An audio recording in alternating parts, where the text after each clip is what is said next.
why doing everything right still isn't enough.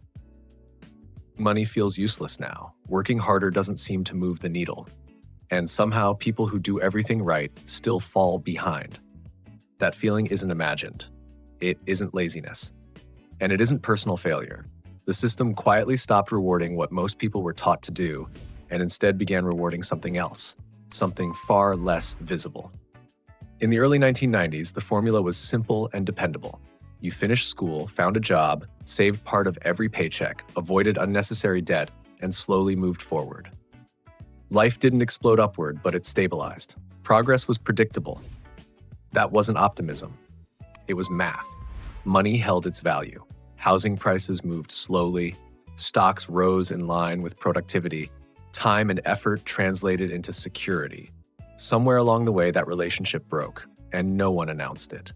The rules didn't change overnight. They shifted quietly, stretched across decades, hidden behind economic emergencies and policy decisions. Governments printed money to stabilize crises.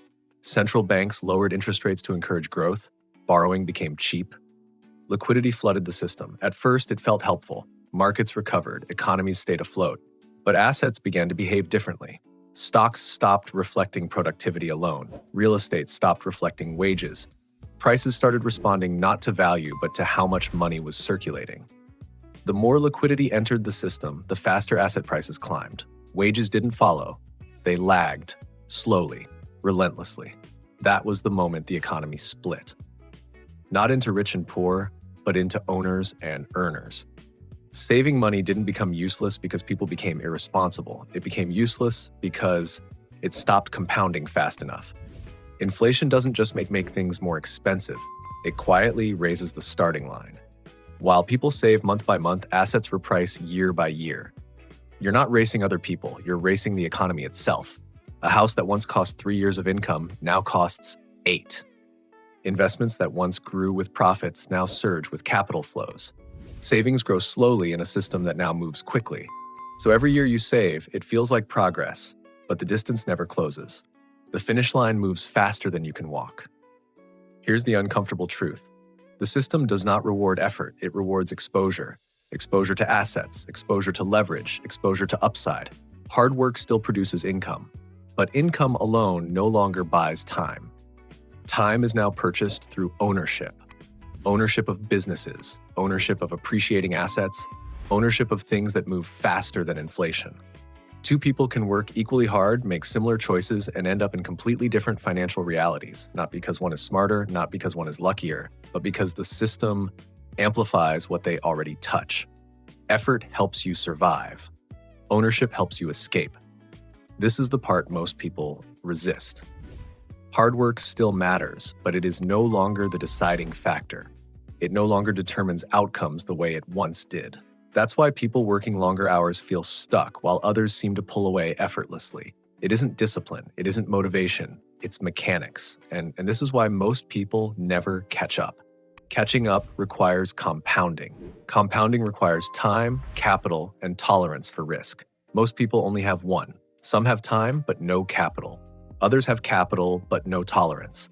Many have tolerance, but no access. So they do what they were taught. They save aggressively. They avoid risk. They wait. But waiting in an asset-driven economy is a losing strategy. Assets don't wait. They move whether you're ready or not. This creates something dangerous.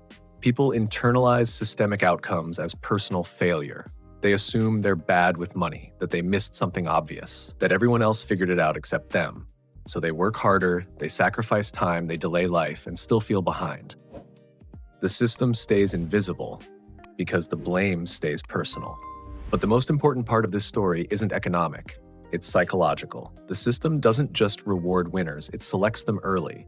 Access to credit, access to capital, access to early exposure. Once that selection happens, compounding takes over. Effort becomes optional. That's why the gap feels unfair. Because by the time effort enters the equation, the outcome is already shaped. Small advantages compound violently. A little ownership turns into leverage. Leverage turns into optionality. Optionality turns into freedom. Meanwhile, income remains linear. You trade time for money, and once time is gone, income stops. Assets don't have that limit. That's why saving feels like standing still. Saving protects the present, right? But it doesn't build escape velocity. Saving isn't wrong, it's just incomplete. And no one updated the lesson. No one rushes to explain this because understanding it is destabilizing. If people understood the mechanics, they would stop blaming themselves. They would stop trusting old formulas. They would ask different questions. Systems don't like that. Confusion is stability. Clarity is disruptive. This isn't one country, this is global. Different cultures, different governments, same mechanics. Low interest rates, high liquidity, asset inflation. From New York to London, from Tokyo to emerging markets, same story, different languages. And this leads to the final realization. The system isn't broken, it's optimized. Optimized to reward ownership over effort, exposure over saving, positioning over patience. Once you see that, the frustration makes sense. So does the anxiety, so does the silence. Because systems don't fail loudly, they drift. And most people only notice when they're already behind. This isn't a message of despair, it's a message of clarity. Because once you understand the game, you stop blaming yourself for playing it honestly. And that awareness alone changes everything. If this video made you uncomfortable, that's a good thing. Discomfort means something shifted. It means you saw the system a little more clearly than before.